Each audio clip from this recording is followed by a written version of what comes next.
E aí, galera, tudo bem? Quarta-feira, dia 24 de setembro de 2025, estamos juntos. Eu, Nus Amorim, aqui em Cuiabá, capital mato-grossense. Desejando para você energias positivas, como eu faço todos os dias energia, para que você tenha uma quarta-feira maravilhosa, com paz e amor lá no seu coração e a mente aberta, para discutir e debater as coisas do nosso dia a dia. Fique comigo até o fim. Hoje tem coisa importante. Tem aí o discurso da ONU, a química que rolou entre Trump e Lula, virou comentário. Né? Tem o governador de Mato Grosso aqui, o Mauro Mendes, defendendo a anistia. Espere, vamos conversar sobre isso. Né? O Hugo Mota, que não vai deixar o Bananinha ser líder das minorias. Tem coisa, tem coisa. Então fique comigo até o fim, dá seu positivo, faz seu comentário e compartilhe a página. Página Vote, com mais pessoas. Apresente a página Vote para mais pessoas. Eu conto com você. Então, vem comigo, vamos começar. Começar pela Assembleia Geral da ONU ontem, aberta pelo Lula, que mais uma vez brilhou, sabe? Brilhou mesmo. E falou aquilo que a gente já tinha antecipado, falou sobre a questão das minorias, né? Dos países mais pobres, falou sobre a autonomia, sobre a independência, a soberania dos países, que são inegociáveis, não só do Brasil, em qualquer lugar do mundo. Falou sobre o combate à fome, sobre acabar com essas guerras, né, gastar dinheiro sobre o clima, importância, enfim. Falou aquilo que o mundo queria ouvir, precisava ouvir. Falou principalmente que a ONU tem que se reinventar, porque a ONU perdeu força, ela não tem mais poder de decisão, poder de intervenção em nenhum lugar do mundo praticamente, nada.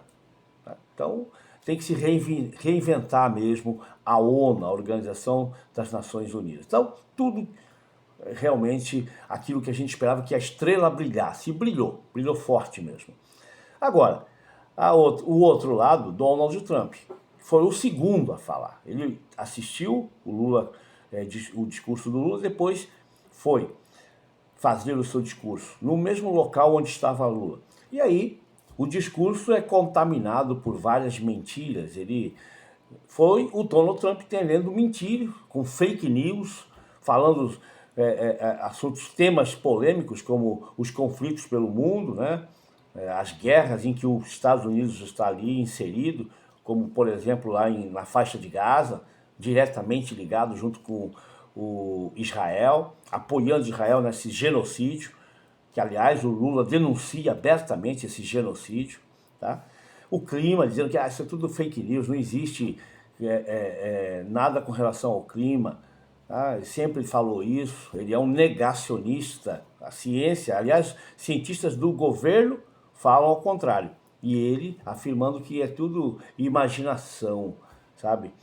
A questão da imigração, o direito de ir e vir, ele fala que isso aí sempre foram, os Estados Unidos foi, a economia, de que os Estados Unidos sempre foi roubado, sempre foi sugado por nações, agora a coisa vai se reverter. Enfim, falou tudo isso, falou sobre o Brasil, falou que o Brasil é um país que errou muito, portanto vai agora, vai ser reajustado, enfim, tudo isso.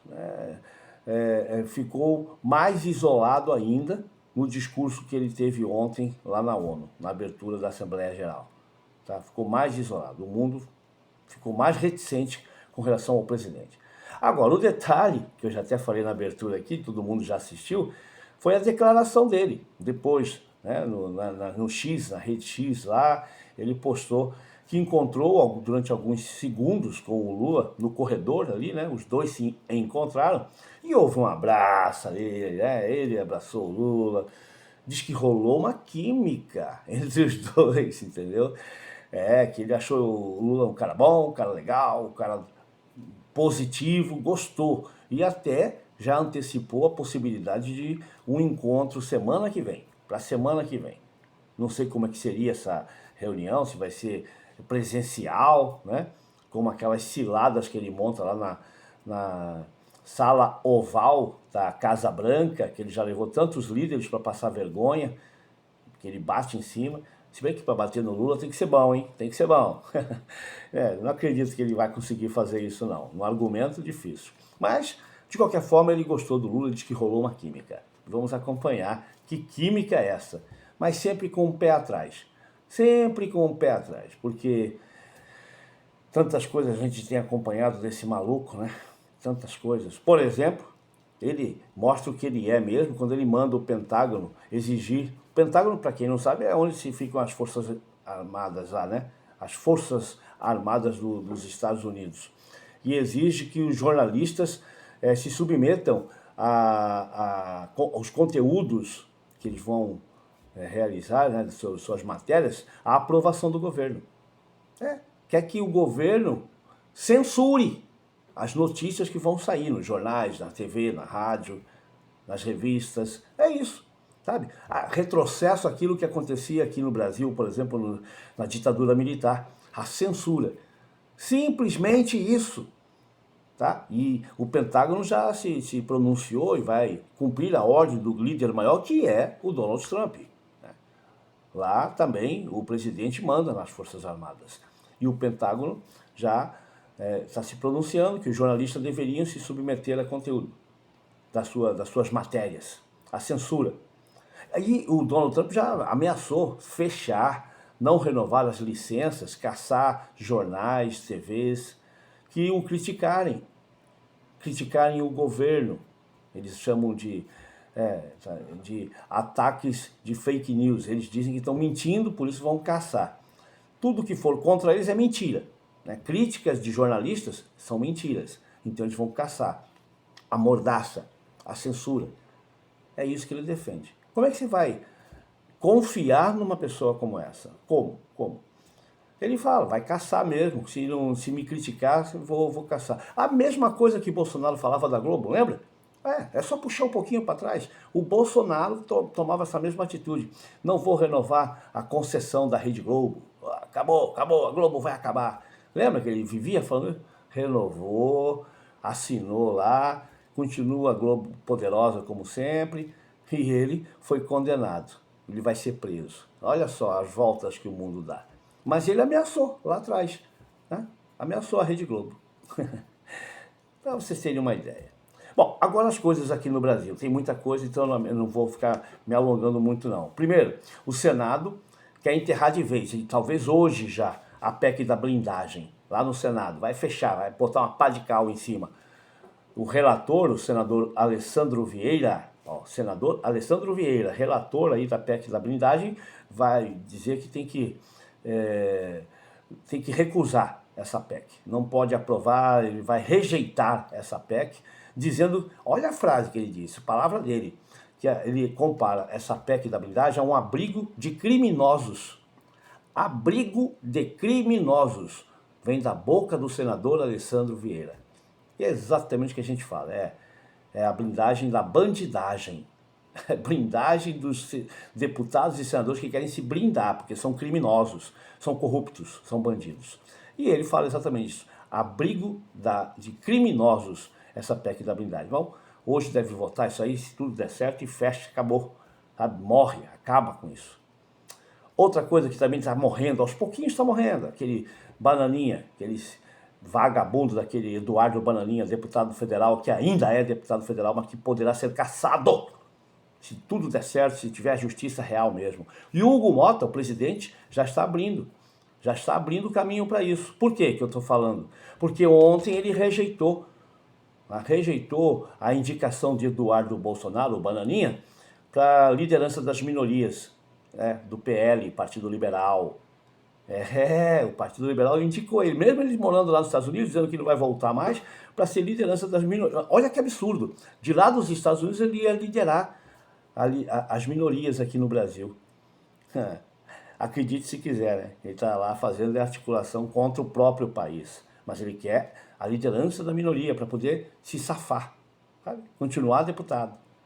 Esse vagabundo, bandido criminoso que ataca o Brasil. E aí, com essa recusa, a rejeição ele fica mais suscetível à cassação, que vem por aí, também já está caminhando lá na Câmara. Então, em pouco tempo esse cara vai ser cassado, vai ser julgado pela justiça, e se tudo der certo vai pra cadeia. É mais uma boa notícia para aqueles que acreditam na democracia do Brasil. E para finalizar, uma coisa aqui do Mato Grosso, que eu já falei na abertura. O governador Mauro Mendes, Maurinho Mendes aqui, o governador nosso, do União Brasil. Ele é da União Brasil. Mauro Mendes se pronunciou dizendo que acha um absurdo, uma hipocrisia, não aprovar a PEC da anistia. Ele é a favor totalmente da PEC da anistia. Ele acha uma hipocrisia, que tem que anistiar todo mundo mesmo, que não houve crime, não houve nada, não houve golpe.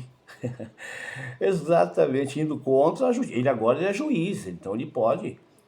Rapaz, eu vou explicar por quê agora. Atenção, quem é mato-grossense aqui sabe por quê. Porque ele sempre se beneficiou das coisas, dos absurdos do Bolsonaro. Sempre esteve alinhado, sempre esteve ali, ó, alinhado, desde a pandemia, também concordava. Não com o absurdo de não comprar vacinas, isso aí não, mas questão de economia, que tinha que rever, que não podia ficar em casa, ele sempre teve o pé junto com o Bolsonaro, desde a pandemia. Depois, com essas questões, ele virou empresário da garimpagem, da mineração, tem mineradoras, ele, o filho dele, e sempre se beneficiou das leis do Bolsonaro, né? Afrouxou as rédeas para a questão ambiental. E aí, é lógico, as mineradoras, os garimpos se aproveitaram. Entre eles, as empresas do atual governador e do filho do atual governador, o Mauro Mendes. Então, esse é o primeiro fator, ele sempre se beneficiou. Então, e outra questão é que ele o ano que vem, tem eleição, e ele é candidato ao Senado. Tá? Ele já está em campanha. E é óbvio, Mato Grosso, para quem não sabe, é o primeiro ou o segundo estado do Brasil mais bolsonarista, onde tem mais gado. Aliás, é uma redundância falar em gado no Mato Grosso, né? Realmente, gado mesmo, boi, vaca no pasto, é o principal, é o primeiro. Tem mais de 30 milhões de cabeça de gado aqui no Mato Grosso. É o maior produtor de gado bovino do Brasil, tá? É o estado de Mato Grosso, para quem não sabe. Mais de 30 milhões de cabeças. Agora, além desse gado, tem o gado bolsonarista, que também come grama, come capim, que muge. O agro, que é pop, aquele tudo, que financiou muitos golpes, que tem empresário daqui. Tem muita gente bolsonarista aqui em Mato Grosso, Cuiabá, principalmente no interior, no nortão lá. Médio norte lá, tem muito. E aí? Você acha que ele vai falar contra o Bolsonaro? Se ele quer ser candidato ao Senado? Ele quer se eleger senador ano que vem? Vai falar uma palavra contra e perde o voto do gado todo. Você está entendendo o que é que eu desenho? Então não espere outra coisa do Mauro Mendes. Ele vai defender o Bolsonaro, vai falar que tem que ter anistia, que ele quer que a anistia seja aprovada. Lógico. Mas quando o Lula vier aqui, ele vai abraçar o Lula também. Vai lá nas obras, vai fazer, sabe, aplaudir. Que é isso? O poder desse pessoal, tá? Mas ele vai defender o bolsonarismo e o Bolsonaro até a anistia, porque quer sair senador da República o ano que vem. Simples assim. Um forte abraço para você, uma quarta-feira maravilhosa. Eu volto amanhã. Compartilhe a página Vote, eu conto com vocês, ok? Então, até amanhã.